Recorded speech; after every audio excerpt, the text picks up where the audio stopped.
see, I'm in a different location today. I'm over at the house. Got some popcorn twists, bottle of water. Got the fireplace on. It's a very misty, foggy day today. But anyways, I'm over at the house now. A lot of you have asked me why I record my videos in a separate location from where I live, because I have a condo in town, and the house that I live in is very rural out here.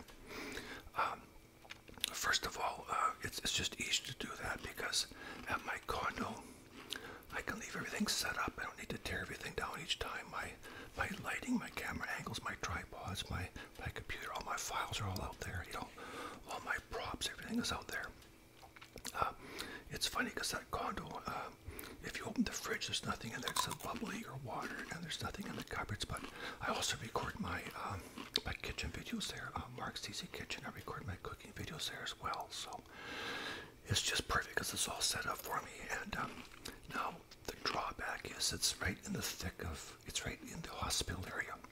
It's very densely populated there. A lot of clinics, a lot of condos. So there's a lot of traffic. You know, a lot of noise. A lot of sirens, which I'm sure you've heard noises, you know, in my videos, unfortunately. But the advantage is, like I said, I go there, everything's set up, I'm all by myself. I can create the environment I need. Out here, it's beautiful out here. It's a big, roomy house, but Linda babysits her grandkids 4 days a week. That's not conducive to ASMR, believe me. I love those little grandkids more than anything, but wow.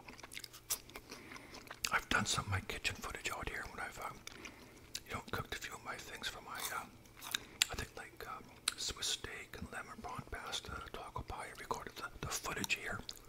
I did the rest of my condo. Now, it's nicer. It's more rural out here. It's less traffic. It's quieter. But like I said, the grandkids here, and Linda also has a landline and a cell phone. And they ring all the time. Her daughter and her texts constantly, especially when she's babysitting. You know, did the baby get its nap? Did the older girl get off to school okay? Did they eat their Cheerios? And the constant beep of cell phones. And really, the only place I could record would be in the kitchen or the living room, because it's just there's really nowhere else I could do it. And that's fine. It looks good here, but like I said, the only time I can do it is when there's no one around. And you're probably asking, well, why am I doing it now? Well, because Linda's out of town. She went to another town for her oldest granddaughter. She has 2 granddaughters in town, 2 out of town. The 2 out of town. One is 7. No, wait, one is 8 and one is 12. And the 12-year-old is into Highland dancing. She's having a recital, like a Robbie Burns thing or something. So they went up. She does that every year. Goes up to watch it, and she stays overnight. That was a good visit. So of course it's very quiet here right now. So that's what I'm doing. So I thought I'd make this video. It's nice, cozy by the fire video. And Marci the dog is here. No, maybe this summer I'll make a video of Linda's gardening. She's she's a real gardener. You wouldn't believe what she can do. She's got a real green thumb. I'll show you the fish pond and the swimming pool, hot tub, and just her garden is amazing. All summer long, she's even from like about March till about October, she's out there all the time. Her flower beds are just amazing. Her Brooks Mancias, she's got lots of those. And so anyway, we've got a lot of rain lately. Today I actually took Marci for a walk because it actually stopped raining long enough. But they have what they call this atmospheric river, which is kind of a term that kind of amuses me. But they say the river will pass over for about 3 or 4 days. Why they just call it a rainstorm, That's what it is, a lot of rain. But you know what? You don't have to shovel it. I'll take rain over snow any day. The snow we had, I didn't mind. It only lasted a few days and was gone.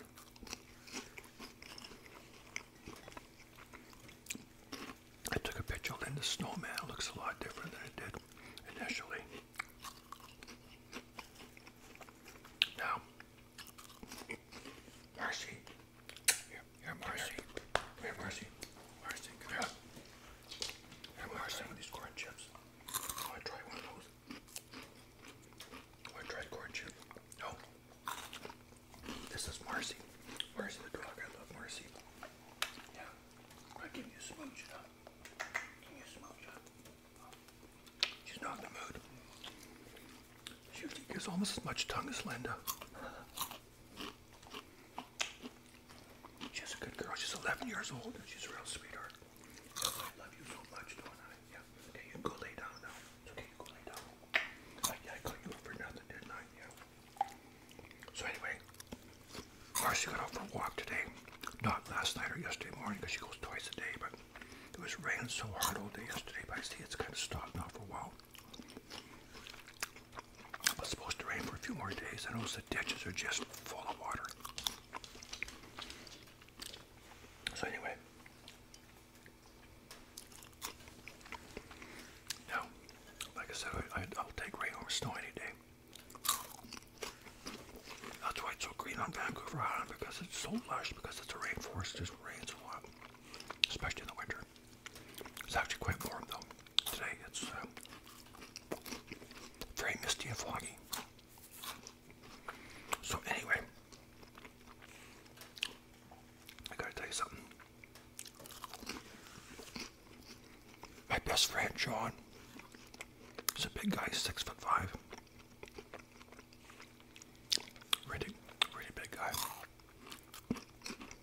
He has his own painting business. He paints houses for a living. He's the only guy I know that can paint a 9-foot ceiling without a step ladder. Anyway, he got divorced. Well, him and his wife separated in 2021. And of course, you know, it's not easy, you know, separating, getting divorced and all that.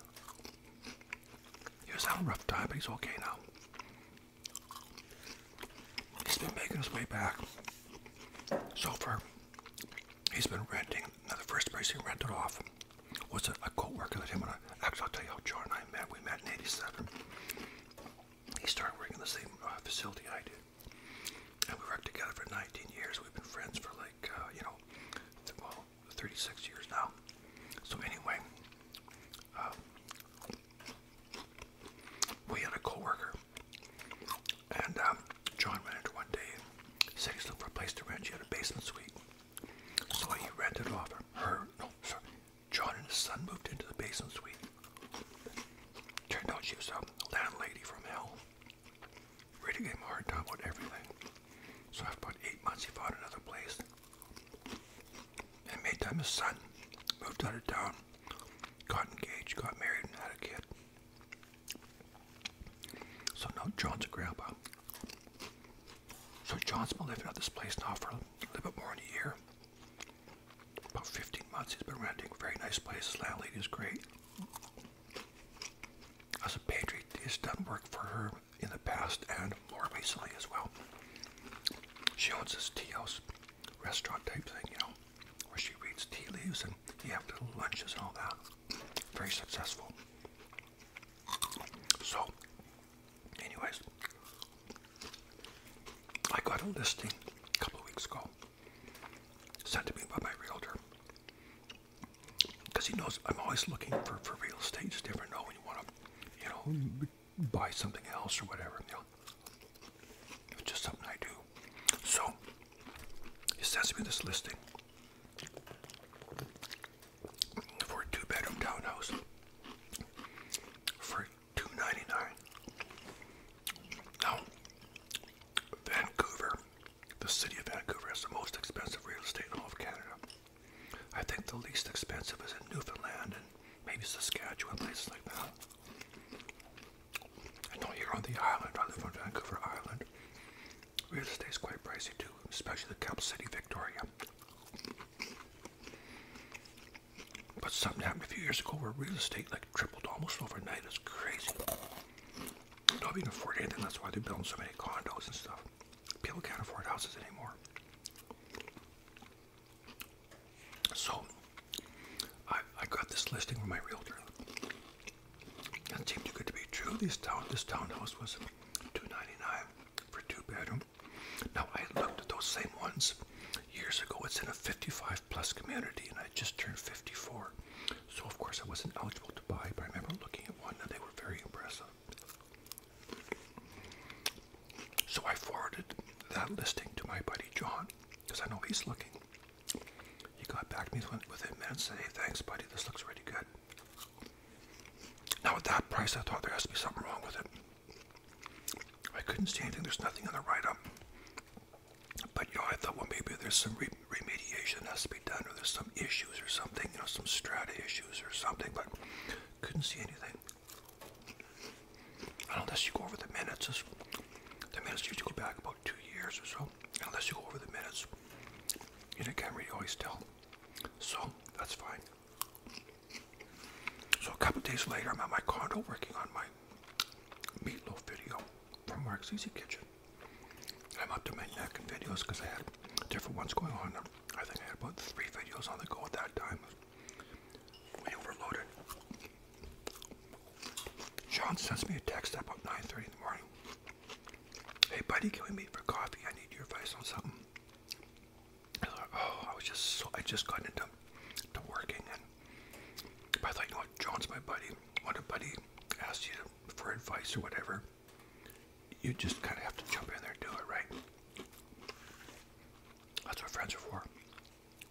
So, I said, okay, tell you what, pick me up at 11 o'clock. So he did. We get in the car, and he says, we're just going for coffee as well. I'm kind of hungry, why don't we just go for lunch? And I said, well, I'm kind of dieting, I don't want to be eating lunch. He says, well, you can have a coffee, I'll eat. I said, well, whatever, sure.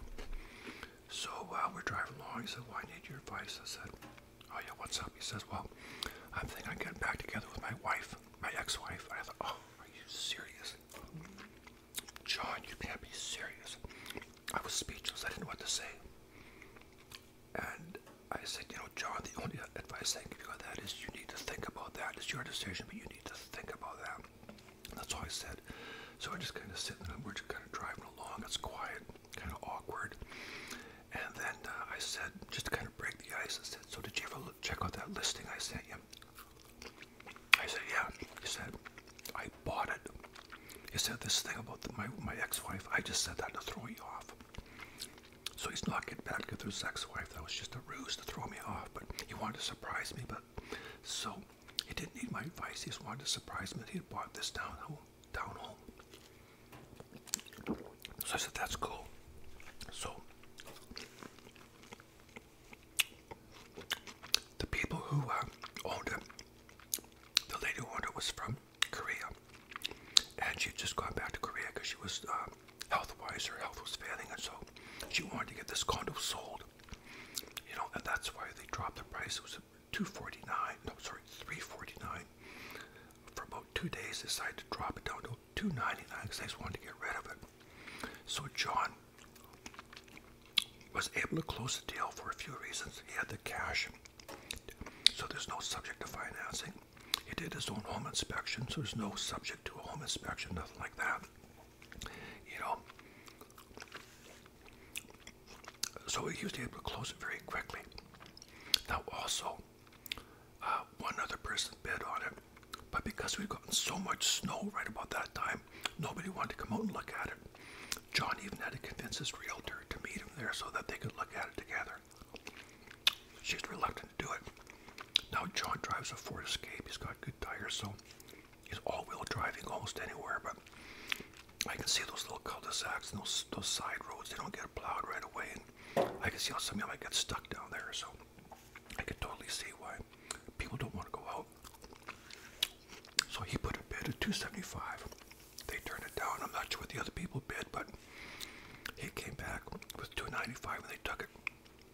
So he got the condo, townhome, 2-bedroom, very nice vaulted ceilings. Like I said, I'd seen them before. 55+ neighborhood, very nice. there's not very many units, but he's, I think he's the only guy there, he was saying, so he'll be quite popular because he's a handyman, so he'll be doing work for all the women there, I'm sure. So anyway, we go for lunch. I end up having a salad, and he buys me lunch. He's just on cloud nine, right? So that's great. So a couple of nights ago, he sends me a text, and he said, "You're not gonna believe this, but the lady who sold the condo in Korea, who was sick, she passed away." So I was like, "Oh." So that kind of puts everything in limbo. Now, probate could take a while. 6 months, 9 months, a year, depends. I'm not sure who's handling it, if their kids are handling it or a lawyer or somebody, but somebody has to be representing the estate. So John's realtor came up with a couple of scenarios that, well, one for sure, that he could sign a tenancy agreement where he would move in and live there, pay the strata fees, not pay any rent, just pay the strata fees, look after the place, and then once everything is dealt with, then it'll just be turned over to him, you know, the deal as in place as it is right now. So he's kind of hoping to do that. But if it does take longer, as long as they can stick to the original agreement, you know, it's all legal and he'll eventually get it. But he was so looking forward to moving in. He went out and bought some furniture, the beautiful antique tables, and he had some colors all picked out. And as a house painter, once all the furniture moved out of there, he can paint that out in 2 days. I mean, that's what he does for a living, right? But I felt bad for him, so I hope everything goes in the right direction quickly, because he was going to be moving in within 3 weeks after buying it, which is almost unheard of, you know. Real estate deals don't typically move that quick, or at least not taking possession anyway. But, you know, oops. The people who, the lady who sold, it wasn't like she was moving somewhere else and she had to wait to move in, you know. He was able to just give notice. But he's talked to his landlady since and said he may have to stay a bit longer. And she's happy about that because she likes him. So that's the way it stands right now. But yeah, he sent me some pictures of his furniture he bought, and he's all stoked about it, you know. And he's gonna do this and do that. So I really hope things work out for him. He's a good guy, really is. He was married to a woman that was shorter than Linda. Linda's 5'1", I think, or 5'2". His wife was 4'11". He's 6'5", and his ex-wife was 4'11". I know what you're thinking. You're kind of wondering how they do it, right? Shame on you.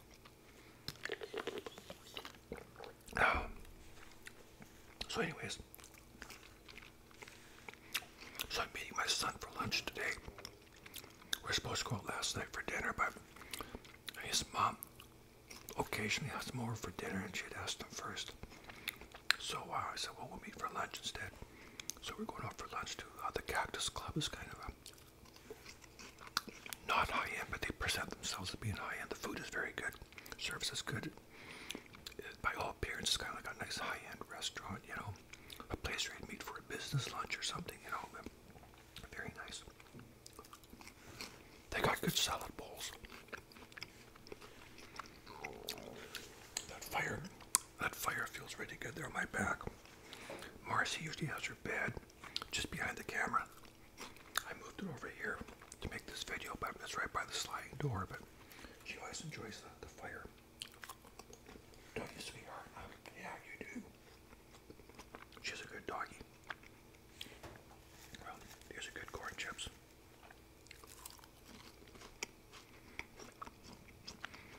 Then there's some bird feeders out there. I can see all the birds eating away. She's got quite a few bird feeders out there. And it's still not raining. That's a miracle.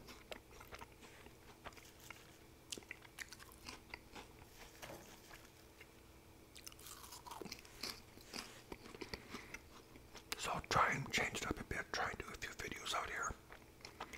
Has to be in the snow and around, first of all, maybe when Linda goes to Tai Chi or something, I can do a video. But if the phone rings, I'll just have to edit it out or something. But I can shut the cell phones off, but those other ones, the landline, I'm not sure. Well, anyways, my friends, there it is. That's a video, my fireside chat. Thank you for tuning in. Keep those comments coming, okay? And if you want a shout out, hit me up. But in the meantime, look after yourselves, look after each other. Stay amazing out there in the land of awesome, and I'll see you next time, okay?